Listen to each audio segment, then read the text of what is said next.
Hey, you want to wake up, bud? Bud, you gotta make a video, man. Make a drink with Mink.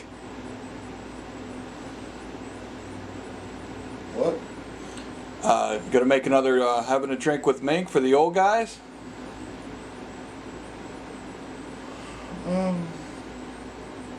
I just did that. It's been over a week, dude. It's been a week, yeah. Like every day I do stuff, you know. Come on, man. Every day I do stuff. I can't do anymore. I mean, I don't even have a drink.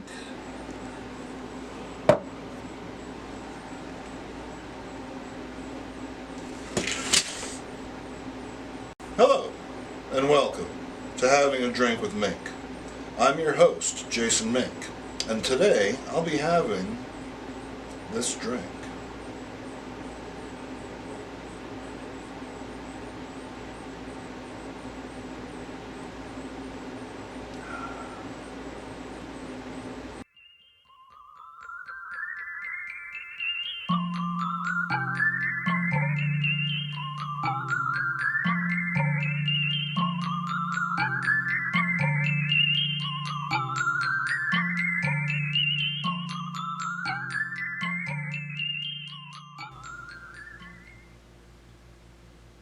And we're back. And welcome back. I'm your host, Jason Mink. You'll notice it's just you and I today, and I hope that's okay. But that's really how it began. Just you and I. Back in 2015, when I was living on the outskirts of Youngstown, Ohio, and I created the Old Guys Who Like Old Comics group, I did so with the intention of establishing a place where folks like me could get together and just talk about their love of old comics with no politics, with no hyperbole, with no BS or posing. It was really meant to be a place where we could just really hunker down and share our favorite books, talk about our favorite artists, get excited about the things that had excited us when we were young folks. And sometimes I feel as though the group gets away from that. It's not as though folks mean to, sometimes. It's not as though there's any ill intent, but I feel that the bigger the group gets, sometimes the more riper the fruit gets. It has a tendency to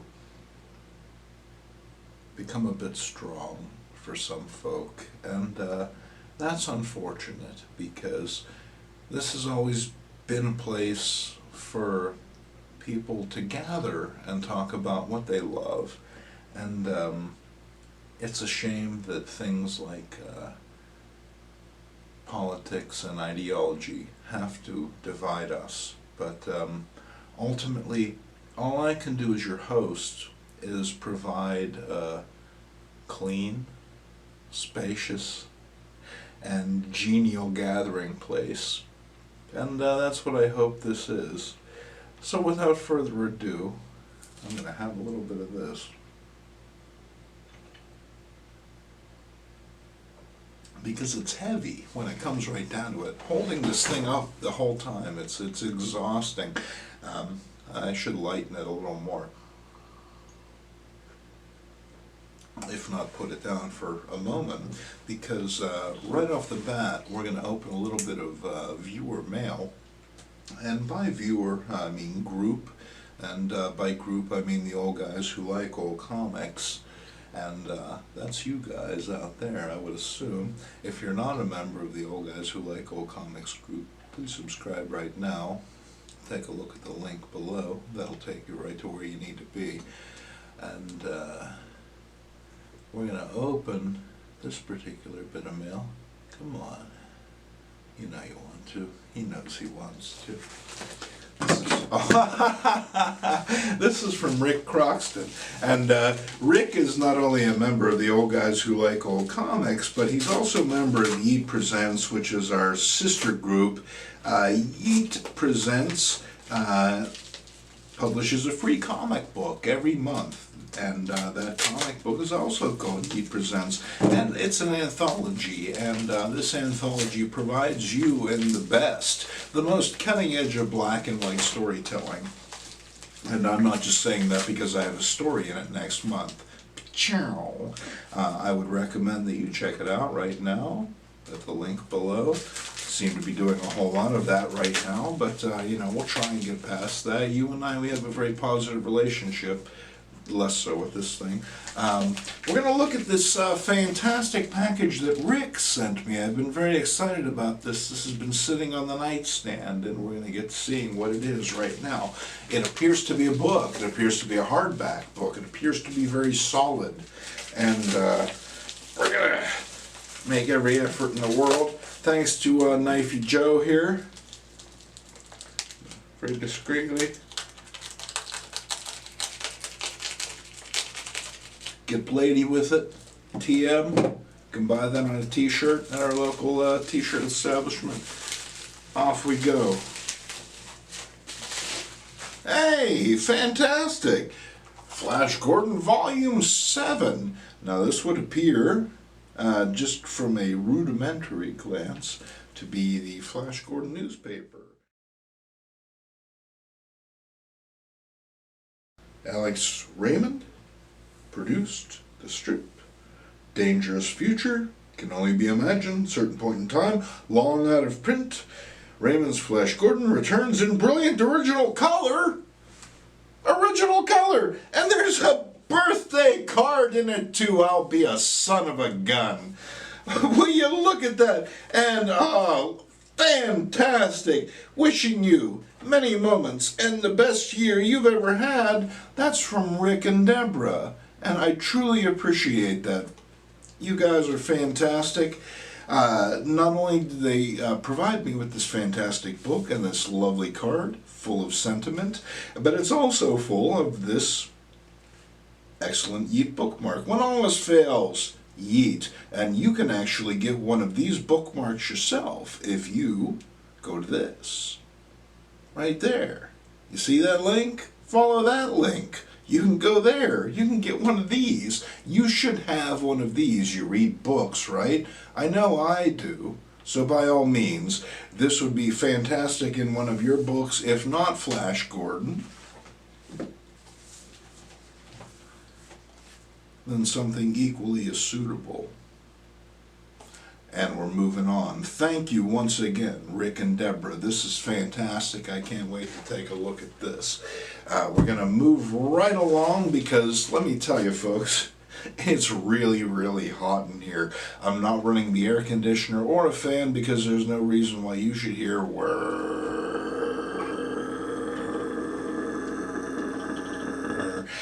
But, in its absence, we're going to be expedient.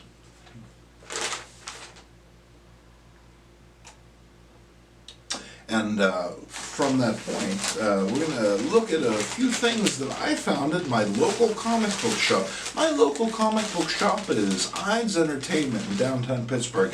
Now, if you're ever in downtown Pittsburgh, you would be remiss not to stop at the Greyhound bus station because, let me tell you, the folks that you're going to meet there, very, very colorful, very, very eccentric. I like to tell my friends that it's like a grown-up Sesame Street, and right next door to that is Ides Entertainment, and Ides Entertainment truly does have the best comics, records, videos, pretty much any culture that you're looking to find in Pittsburgh. Ides Entertainment is the place to be.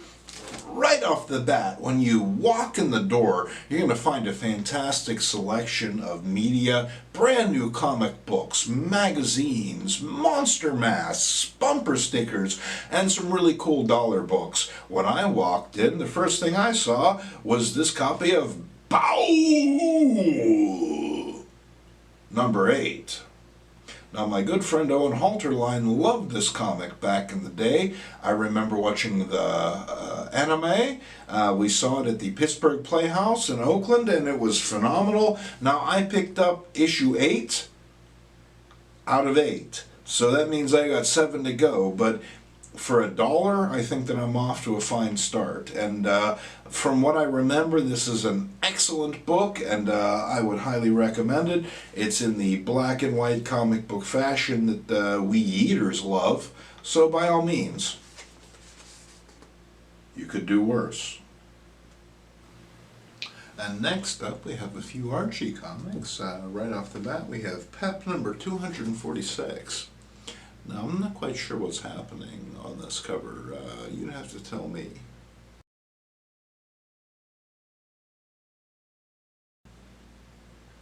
Take a good look. Let us know in the comments section below. What is happening on this cover? We're going to move on. We got some life with Archie at this point in time. These were the books that were happening right around 1966, 1967, which was when the ABC TV show Batman was huge, and Archie was trying to tie in with that. They were doing their own sort of line of superheroes, and whether they were a hit with you, might have been hit or miss, but ultimately they're a fun read. At this point in time, you know, as a beta reader, I paid 30 cents for this book. So, you know, I would be remiss. It looks like there's some fantastic artwork here at the very least, and some period storytelling, and I may actually do like a beta reader spotlight on this one because God knows it's a beauty. Life with Archie number 55. We'll take a closer look at that. Moving on, I was lucky enough to find a run of Midnight Tales. We start off with number 1 with the Philosopher and Arachne in their first great issue. And I was lucky enough to get number 1, and then from this point on we got number 6. Which Arachne seems to be being consumed by some sort of plant creature. Then we have number 9, where Arachne seems to be being consumed by some sort of spider creature. And number 15, where Arachne seems to be consumed by the Comics Code. Oh no, that's not the Comics Code, that's just the guys who created the book. God knows. But, you know, I got a couple more of these, and I'm really excited to take a look at them, and we'll trip on through those in very near future, as far as the old guys who like all comics beta reader spotlight. I also have some Boris Karloff. And as far as these books go, they have a tendency to be a bit tame on the inside, but the covers are phenomenal. It's really hard to beat this action.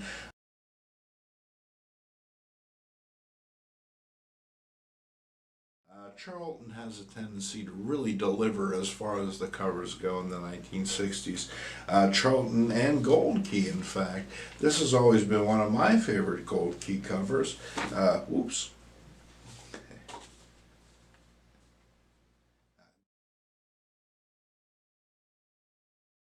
Are the Invincible, and this brunette seems to be far from invincible, but gosh knows, I've always been a fan of brunettes, and I hope things work out for her. We'll make it a point to take a look at that book in the future. We got The Dark Shadows, and you know, this is pretty cool. It's just like, obviously, this book has seen better days. When it comes right down to it, it's just like, this book has been read by a kid. It's dog-eared, it's got a little bit of wear on the cover here, and maybe even has a little bit of masking tape. It's had a little bit of experience, but the fact is, it's a beta reader, and that's what we love on this channel. We love to experience comics as comics were experienced, and we'll delve a little bit deeper into these in the future. I also made it a point to pick up a few romance books from the Ides bin. We have the high school romance right here. Could I love a bargain counter wife? Could I love a bargain counter wife? Me! Could I love a bargain counter wife? You tell me, folks, in the comments below.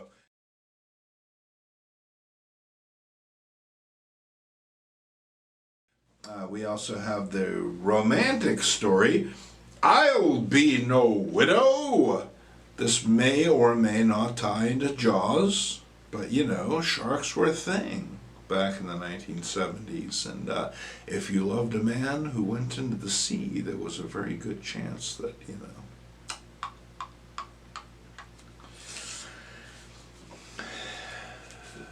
We got 12 true love stories. I love you. I love you. I love you. 12 true stories. That's a whole lot of stories. And in addition to that, boys, girls, men, women, you'll get more extra money. Read the comic, follow the instructions below, and you can't go wrong, folks. You cannot go wrong. I have some more Archie. I actually hooked up with a cool coverless Archie in 1963. This was 75 cents, but it appears to have some Harry Lucy artwork in it. I'm very excited to check that out. Hey, and some Kona, the monarch of Monster Isle. You gotta watch out for those giant pussycat folks, because, you know, you think you got it all going on, and then Poos Poos shows up and she screws your deal, you know what I mean? You definitely don't want that. As far as being a big cheese goes, you gotta watch out for the kitty. I made it a point to hook up with some Star Trek here. Gotta love that cover. The thing about these Cold Key Star Treks is, man, they're just so weird. They're so unlike Star Trek. And that's what makes them so much fun, is because Star Trek is in itself so unique and so weird. And to go off in a kind of tangent on that thing is, it's a deep dive. It's a deep cut, as the kids say. I also found this beautiful Charlton Steve Ditko cover for $1.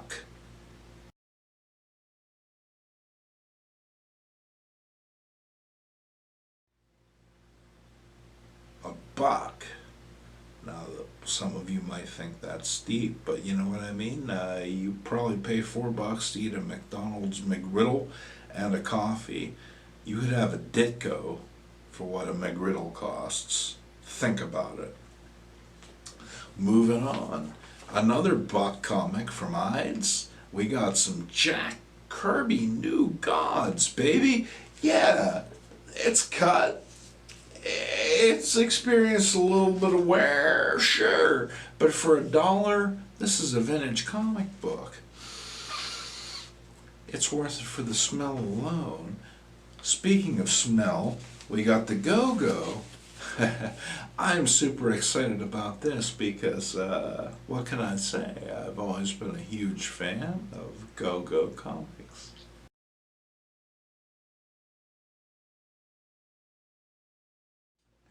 Oh, what can I say? I've always been a huge fan of...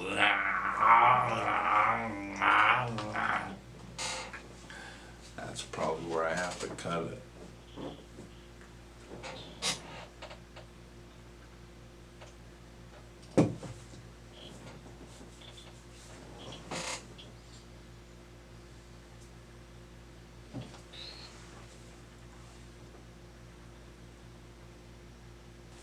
Next up is this awesome coverless copy of Tippy's Friends Go-Go and Animal #2. Now, I'm super excited to have this because these books traditionally go for, you know, 15, 20 bucks a piece when they have their covers, but for $1, coverless copy, I'm all about a reader. And, you know, you can't go wrong because apparently there's some Harry Lucy artwork in here. You know, he was one of the early Archie Comics pioneers. And, you know, ultimately, from a storytelling perspective, for $1, I spend less on a candy bar. I'm pretty excited to check this out. And we will check this out in a later issue. Also, we have some on.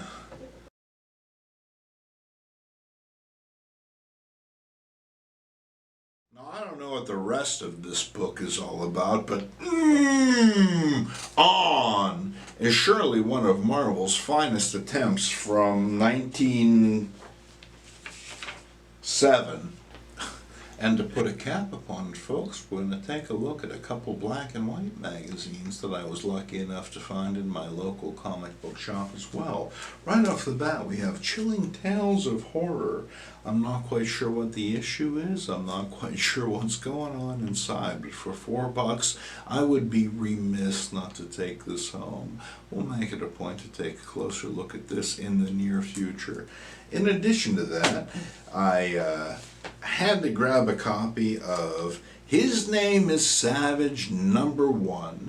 Now, if you've been watching the page recently, there's been a lot of talk about this book. This is a book that Gil Kane produced in 1968 with the attempt at bucking the system. Gil is trying to get past Marvel and DC's monopoly of the newsstand, and he was trying to produce something that would be geared a little more towards the adult market.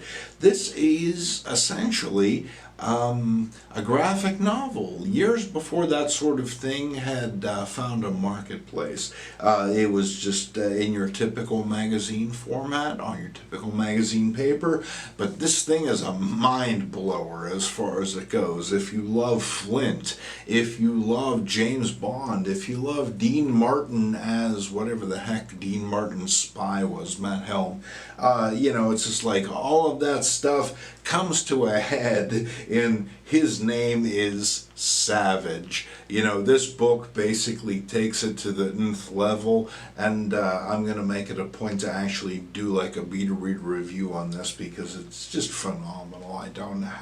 I lack the words to articulate my joy in this thing. When I opened this book up and I read the first page, which was an advertisement, and I realized it was worth the $10 that I had paid, I knew that we were off to the races. And really talking about it here would be to do it a disservice, but it's more to whet your appetite as far as that goes. That's the thing about this particular episode, is it's a little hodgepodge. It's a bit of this, it's a little bit of that. It's an opportunity for me to communicate with you without comedy, without distraction. It's just like, my thing is old guys who like old comics. I want to make that happen. You want to make that happen. Between us, let's make that happen. Keep up the good work. God bless. Cheers.